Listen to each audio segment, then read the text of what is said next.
What About Karnataka will bring you all the big and small issues from the one election that has the country's attention.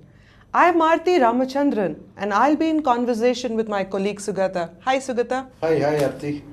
So all of us have been watching this one election and there's only seems to be just one question on everyone's minds. What about Karnataka? So what is it about Karnataka? I mean, why is this election grabbed headlines and really got everyone watching the results so keenly? The major reason, the one big reason that is being cited, that has made this election extremely important in the eyes of the rest of the country is they think or they are trying to project that this is the last big bastion of the Congress party. Yes. That is the last big state that the Congress is holding on to, and if they lose this, I think they're trying to interpret it as the end of the Congress party. But I don't think that is the right way to look at Karnataka. Right. See, the Congress party is not going to go anywhere. That's my feeling. Even if in Karnataka they, do not perform to the expected levels. They're on a good wicket, but even if they don't perform to expected levels, I don't think that is the end of the Congress. I think this television especially and newspapers and I think the political gossip that gets built often tries to sort of create doomsday scenarios.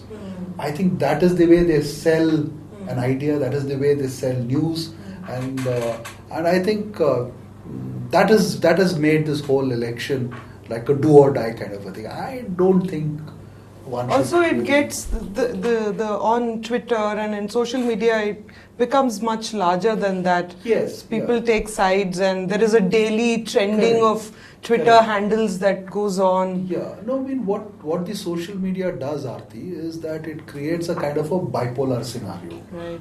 Who's winning, who's losing. So all the nuances in between, or all the wisdom that needs to be calculated and embedded into any kind of conversation that one may have about not just elections, about anything else is lost there. So since it's made to look like a cricket match, a 2020 cricket match or a one-day cricket match, so everything is made to look excited, puffed up. Right.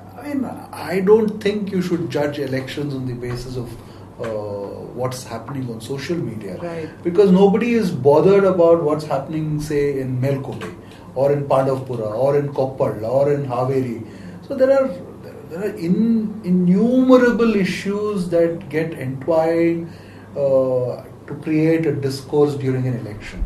As journalists, I think we should be infinitely interested in the many strands of thought that make this election interesting. Yes, so which brings me to the next thing that struck me is that in your experience of covering elections in Karnataka, I'm sure there would have been elections that would have been far more interesting just in terms of the parties in the fray and the kind of strengths that they bring. And so now we have this BJP election machine, this battering ram, and it has this reputation. Right. And the Congress, which is at a low ebb, probably the lowest ebb, in a very long time, even in a state like Karnataka. So, so in your experience, have there been other elections that were far more interesting and would have probably gone down to the wire? Do you see something like that happening in this one? You make me sound like I'm some 75-year-old gentleman. No, but I'm sure probably you... just a few years. That's No, but you've really looked at the elections here very closely. Every single election has been exciting. Right. Because every single election is about trying to read the mind of the people. And it's a secret ballot. So you don't know what people are thinking. You don't know whether what they promise to you when you go out there campaigning is the same as what happens when they are just alone inside a polling booth. Right. So, every election is very, very interesting because, as a journalist, I've also sort of moved from looking at just one aspect or two aspects to looking at behavioral aspects of people. Now, talking about behavioral thing is a very, very sensitive thing now in the context of Cambridge Analytica. Yes, of course, yeah. But I think it is a. I mean, every politician who is successful, I think, is a fantastic behavioral scientist as well, because he understands what people want.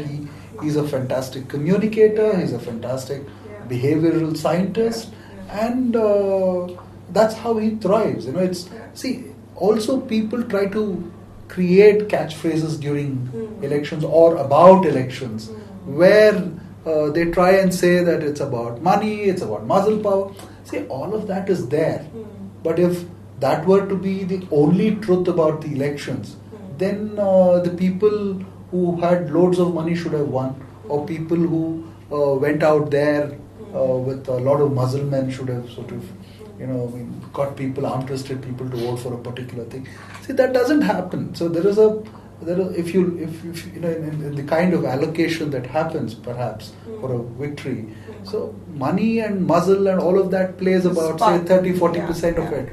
But people there is a native wisdom. Right. There is a kind of a thing, which many times how do regimes which have been entrenched for 5 years, made a lot of money, willing to dispense a lot of money, get thrown out. Yeah. So we have seen that in Tamil Nadu, we have seen that in Karnataka, we have seen that in India.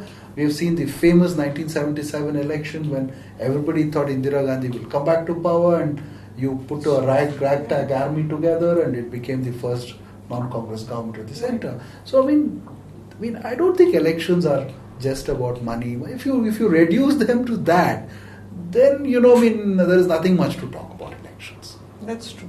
No, I agree. And what you said about every political party and every good politician actually knowing the mind of voters. Right. Yeah, they don't really need a Cambridge Analytica to break these figures down for them. Right. To tell them caste compositions and voting patterns. All of them know. Which is the myth of this BJP voting machine or whatever. I mean, I'm sure every successful government, whether it's a Congress, where there are leaders, they know how to do this kind of thing. Absolutely. Prashant Kishore did not invent a data-centric kind of or a fine campaign kind of strategy for the first time in India. I have gone out to sort of write on certain candidates many times, in the past, when I have been astounded the way they know that gully, the composition of that gully. They know which house will vote for them, which house will not vote for them. Right. They know how many people, of voting age are there, and whether the son has gone away to another town. So they know this micro data. It's right at the back of their mind, and they know how to slice it all in a fashion which is not very academic, very intuitive, but bang on. That's the smart thing. It's a very organic process. Yeah, absolutely. And during the 2014 Lok Sabha elections, I think we can end this conversation with a very funny note, which is 2014. I was looking at this is the Lok Sabha elections, and I was looking at the data that had been collected by a particular candidate of a particular party. So these people had collected tons and tons of data. They had engaged all these IIT guys and data scientists and all of them. So they had put all of it together on their systems, and they did not know how to interpret it. So you can have a wealth of data. You may sort of have access to a lot of such stuff.